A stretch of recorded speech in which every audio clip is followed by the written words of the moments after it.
Aula expositiva. O método de ensino provavelmente mais utilizado pela maior parte dos professores. Não demonizado. Vamos desconstruir alguns mitos? Antes de falar sobre a aula expositiva em si, vamos falar um pouquinho sobre método de ensino. O que é método de ensino? Aliás, antes, o que é método? Método pode ser entendido como um conjunto de ações que a gente faz para chegar a um certo objetivo. Guarda essa palavrinha aí, objetivo. Então, se método é estratégia, é o conjunto de estratégias e ações que eu vou utilizar para chegar a um determinado objetivo, o método de ensino é o conjunto de ações que o professor toma, o professor adota, para poder chegar ao objetivo que é ensinar aos alunos. Mas repara que método não é só um conjunto de procedimentos e técnicas, é algo mais amplo, que envolve o processo de ensino como um todo. Eu gosto muito dessa relação que o Libânio faz sobre associar o processo de ensino, colocar o processo de ensino sobre um tripé: objetivo, conteúdo e método. Por quê? Porque eu tenho que ter claro qual é o objetivo. Quando eu vou ensinar determinado conteúdo para o meu aluno, tem que estar claro para mim o que eu quero que o meu aluno aprenda, o que ele vai precisar saber fazer com aquele conteúdo.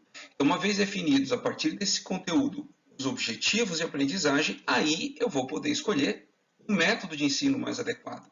Reparem que o método tem que estar adequado ao conteúdo, aos objetivos, e aí não só isso, mas também a que alunos eu vou explicar esse conteúdo.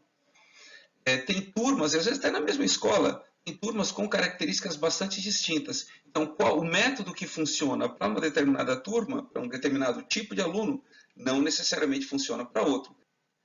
Então, eu tenho que escolher o método mais adequado, pensando em qual é o conteúdo que eu estou ensinando, o que eu quero que os meus alunos aprendam ali, ou seja, qual é o objetivo de ensinar aquele conteúdo e que tipo de aluno eu tenho, quais são as características desse meu aluno.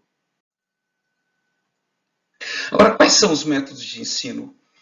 Eu vou apresentar aqui alguns, para a gente ter uma ideia dos principais métodos. Vocês vão perceber que a maioria já usa esses métodos. O primeiro é a exposição pelo professor, o professor falando de determinado conteúdo, explicando para os seus alunos. Um outro método apresentado pelo Libânio é método de trabalho independente. O que é isso? São as atividades, são as tarefas que os alunos vão fazer sozinhos, sob a orientação do professor, claro, mas é atividade feita pelos alunos. Método de elaboração conjunta, se juntarmos esse aqui com a exposição pelo professor, chega basicamente naquilo que nós conhecemos como aula expositiva dialogada. Ou seja, é uma construção conjunta, não é só o professor falando, os alunos participam bastante. Então, quando tu junta essas duas características, nós temos aula expositiva dialogada. E o método de trabalho em grupo é quando a turma toda, ou alguns grupos, discute determinadas atividades. E normalmente, esse é combinado, mas todos os demais, se vocês repararem bem, tudo que foi colocado aqui é utilizado pela maioria dos professores. É muito difícil que algum professor use apenas um desses métodos. Claro, as situações, por exemplo, um cursinho de pré-vestibular acaba sendo aula expositiva muito mais utilizado, mas mesmo no pré-vestibular, dependendo do tamanho, num curso extensivo, por exemplo, que a gente tem um tempo relativamente maior para explicar o conteúdo, acaba sendo utilizado também os outros métodos em conjunto. Ou seja, dificilmente alguém utiliza só um método. Uma aula típica acaba tendo vários elementos desses métodos em conjunto. E a aula expositiva? O que a gente pode falar da aula expositiva? Que é o objetivo desse vídeo. Bom, primeiro, exposição é uma pessoa que fala para muitas. É basicamente uma palestra. E claro que essa palestra, essa preleção, essa fala, ela vai ser eventualmente combinada com recursos audiovisuais, por perguntas ocasionais.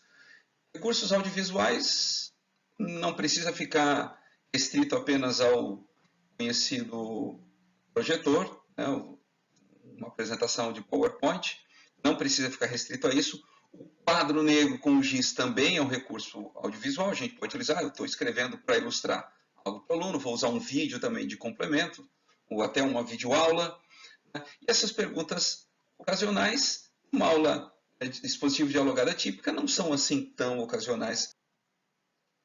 Agora, quais são os propósitos, quais são os objetivos de uma aula expositiva?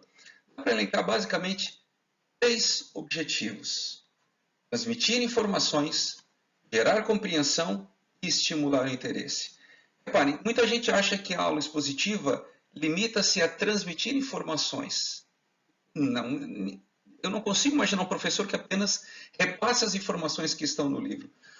É uma parte da aula expositiva, tu vai apresentar conceitos, mas é gerar compreensão, tu vai explicar exatamente. Uma aula típica vai ter sempre aqui um aluno perguntando: professor, como assim? Eu não entendi esse negócio aí. Dá para explicar de novo esse negócio que não ficou claro para mim? E aí o professor vai e tenta fazer com que o aluno compreenda aquele conceito. Então a ideia de que a aula expositiva, o ensino tradicional, a coisa é só gerar, é só provocar memorização, é um equívoco bastante grosseiro até, eu diria. E estimular o interesse também, porque quando o professor domina o conteúdo, quando ele fala de uma forma que encanta os seus alunos, ele acaba gerando interesse. O aluno que não estava interessado em determinado conteúdo, em determinado assunto, em determinado tema, ele acaba, a partir de uma aula do professor, a partir de uma explicação do professor, se interessando por aquilo. Opa, gostei disso, vou me informar um pouco mais sobre isso. Para ele chegar, pesquisar um pouco, talvez seja um pouco raro, mas enfim, vocês entenderam a moral da história, né? Agora, é interessante destacar que essa exposição lógica da matéria, exposição de uma forma que faça sentido, é um procedimento necessário. Agora, para isso, é necessário que o aluno tenha a capacidade, ou seja, ele esteja apto, tem que estar a um nível adequado. Nós vamos detalhar um pouquinho mais essas informações na sequência. E essa vontade de se concentrar e pensar no que o professor está ensinando. Porque, olha só, essa é uma característica, também é um outro mito que é muito difundido, de que numa aula expositiva o aluno é muito passivo. Não, não necessariamente. A atividade do aluno, a ação de um aluno numa aula expositiva, ela pode até ser receptiva. O aluno está recebendo as informações, está ouvindo o que o professor está falando, mas ela não é necessariamente passiva. Ela pode ser uma atitude receptiva ou ativa, ou seja, o aluno está ouvindo o que o professor está explicando, mas ele está pensando, ele está associando aquelas informações novas com o que ele já conhecia e ele vai pensando: tá, mas espera aí, então o professor está falando faz sentido. Não, mas isso aqui eu não entendi. E aí o aluno começa a questionar eventualmente, e mesmo que ele não abra a boca, ele pode estar quietinho lá no canto, só que ele está ouvindo o que o professor está falando, e ele pode estar pensando. Então, essa postura do aluno é uma postura ativa também. O fato de ser receptivo não é sinônimo de ser passivo, desde que, ao estar receptivo ao que o professor fala, o seu cérebro esteja atuando. E para ser ativo, repito, não precisa necessariamente o aluno estar falando, basta que ele esteja pensando de fato, questionando, tentando encaixar as peças que ele está ouvindo. Agora, o que o professor deve evitar? O que deve ser evitado numa aula expositiva? Primeiro, usar uma linguagem inadequada. Mas por inadequada, muita gente pode falar: não pode falar palavrão. Não, não tem nada a ver com palavrão. Ok? Clóvis de Barros Filho que o diga, não? O vocabulário inadequado é aquele vocabulário que faz com que o aluno não entenda o que o professor está falando. Então, o vocabulário tem que estar adequado, tem que ser de forma que o aluno consiga entender. E quando eu digo isso, é bom deixar claro. E não quer dizer que o professor não possa introduzir um vocabulário mais elevado aos alunos. Eu costumo dizer que meu papel como professor de química é traduzir do quimiquês para o português. Então, os alunos têm que entender, eu tenho que traduzir, eu tenho que falar de uma forma que o aluno entenda, inclusive apresentando a linguagem científica, para que depois, numa próxima vez que ele ouvir aqueles termos, ele saiba do que está sendo falado. Também não adianta expor a matéria, começar a explicação, se os alunos ainda não estão atentos, se eles não estão concentrados no que está falando. Para falar para os alunos estão lá dispersos, não adianta começar. Primeiro, ativa, primeiro chama os alunos. E aí cada um vai ter a sua técnica, vai ter o seu método, a sua forma de conquistar, de chamar a atenção dos alunos. Tem muitas maneiras, eu não vou dizer que tem uma melhor, depende do estilo do professor e também dos alunos. E algo bastante, graças a Deus, eu acho que isso não é mais tão comum, mas a ideia de exigir silêncio mediante ameaça. Primeiro, confundir silêncio com atenção. Vamos ficar quieto, isso vai cair na prova, presta atenção. Isso não traz bons resultados. Tá? De repente, quando tu faz uma ameaça dessa, tu ameaça o aluno de tirar da sala de aula, o que eventualmente pode até ser necessário para não prejudicar os outros, mas conquistar o silêncio do aluno mediante ameaça, tu consegue exatamente isso, o silêncio, não atenção. E aí tu começa a tua explicação e a turma está toda quieta, mas tu no fundo está falando só as paredes. Agora, quais são as vantagens de uma aula expositiva? Bom, a primeira vantagem é que eu consigo falar bastante sobre muita coisa em um tempo relativamente curto. E é justamente por isso que essa metodologia é tão utilizada, porque a gente tem emendas, nós temos uma quantidade de conteúdos muito grande no ensino médio, para ser dada em apenas 3 anos. Pior ainda, tem escolas que só têm 2 aulas de química por semana. Fica inviável conseguir explicar toda a quantidade de conteúdos que nós temos para os alunos. Mas aí a gente não ensina tudo. Ok, fera, beleza, não ensina tudo. É quando o aluno chega lá no ensino médio, no vestibular, quando chegar no Enem, quando ele terminar o ensino médio, tu está dando um certificado de que ele estudou aqueles conteúdos que estavam previstos, quando ele não estudou. Então é complicado. Então a gente tem que dosar. Claro, não adianta sair correndo com a matéria sem que o aluno aprenda alguma coisa. Mas o ideal é exatamente fazer com que ele consiga entender, de fato, com que ele tenha o domínio de tudo aquilo que ele deveria estudar. Então, explicar o maior número de conteúdos, desde que seja efetivamente compreendido pelo aluno no menor tempo possível, é algo, sim, desejável. Vamos pensar que tem alguns conteúdos que são meio complicados. Pensa bem, às vezes o conteúdo é tão difícil que o aluno começa a ler e não entende nada. E aí vai desanimando. Já passasse por isso, provavelmente. Já teve algum texto que tu começou a ler e teve que voltar 1, 2, 3 vezes. Isso é chato, isso desmotiva.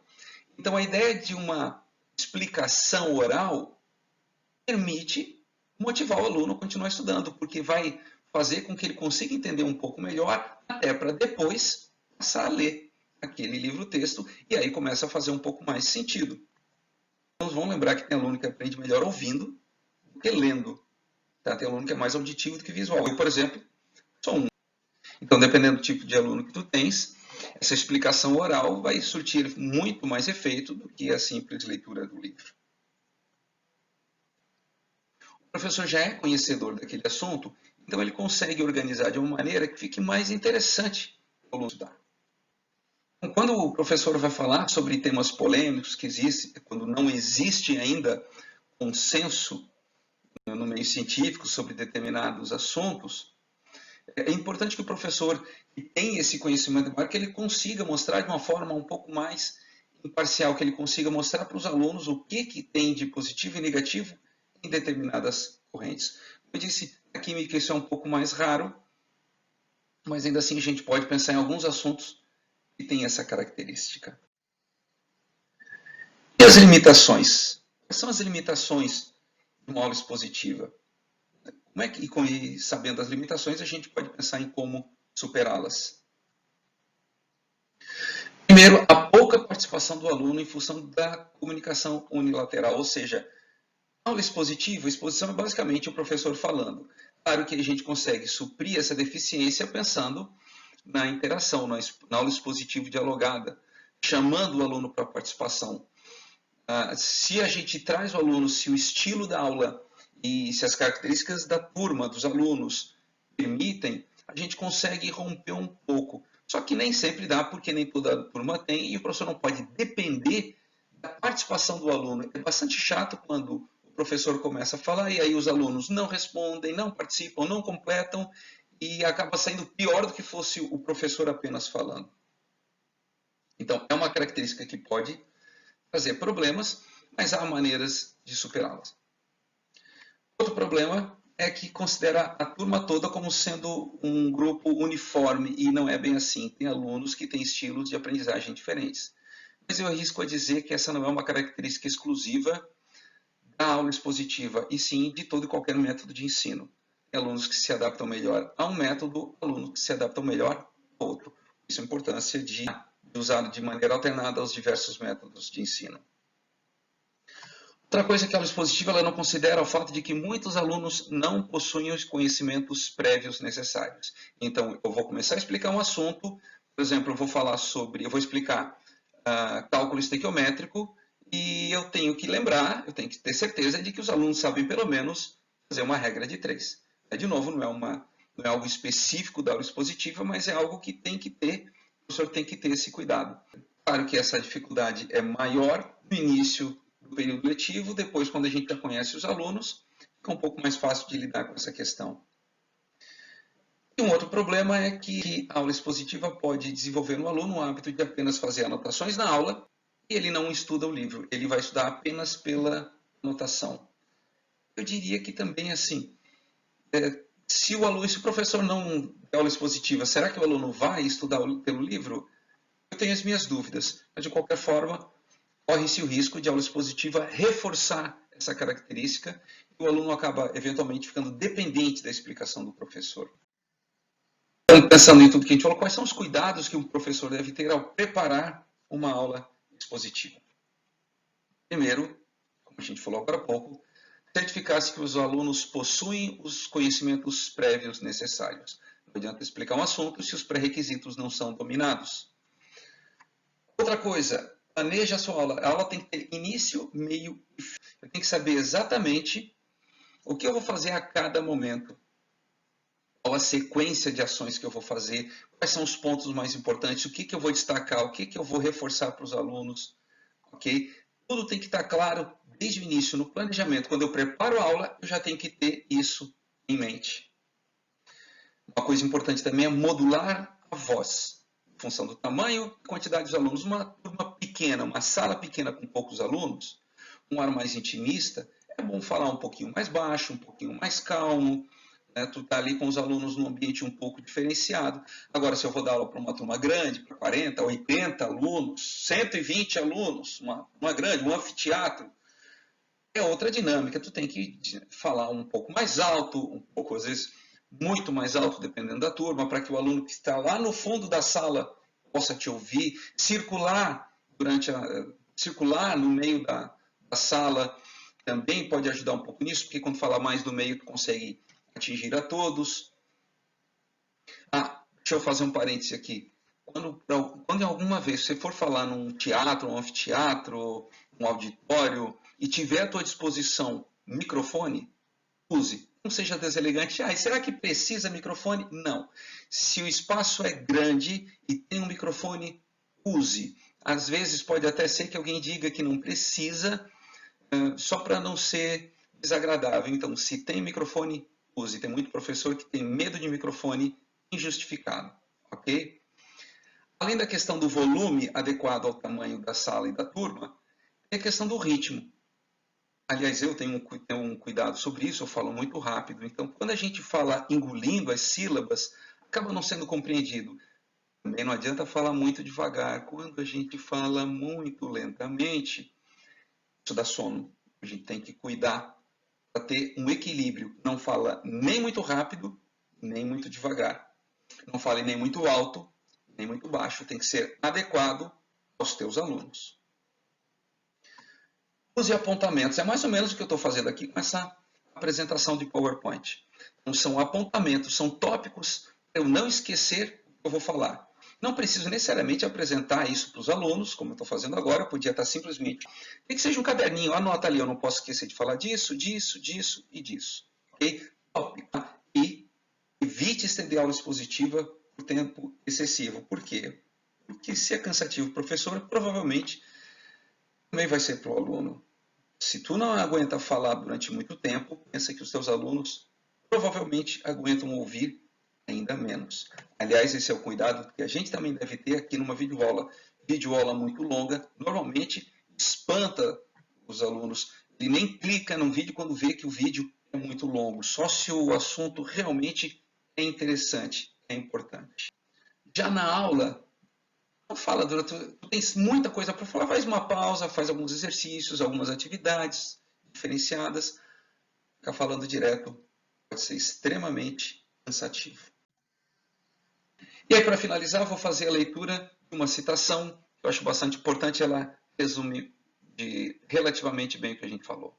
Olha só, a aula expositiva ela será um procedimento valioso para assimilação de conteúdos, desde que ela não seja apenas um repasse de informações. Para isso, o conteúdo, por si só, já deve canalizar a atenção dos alunos. Esse conteúdo tem que ter vínculo com a experiência dos alunos. E esses alunos precisam ter uma atitude ativa em relação àquele conteúdo. Okay? Então, tem algumas condições necessárias para que essa exposição possa ter efeito positivo, para que seja significativo para os alunos. Beleza? Ok, então agora, não esquece, esse finzinho, se não é inscrito aqui no canal, se inscreve, deixa aquele joinha no vídeo, se gostou, compartilha com teus colegas, com professores que eventualmente professor que tem algum preconceito com aula expositiva pode ser que ajude. E comenta aí embaixo, deixa as tuas dicas, sugestões, pedidos de outros temas, o que tu gostou desse vídeo, o que tu não gostou.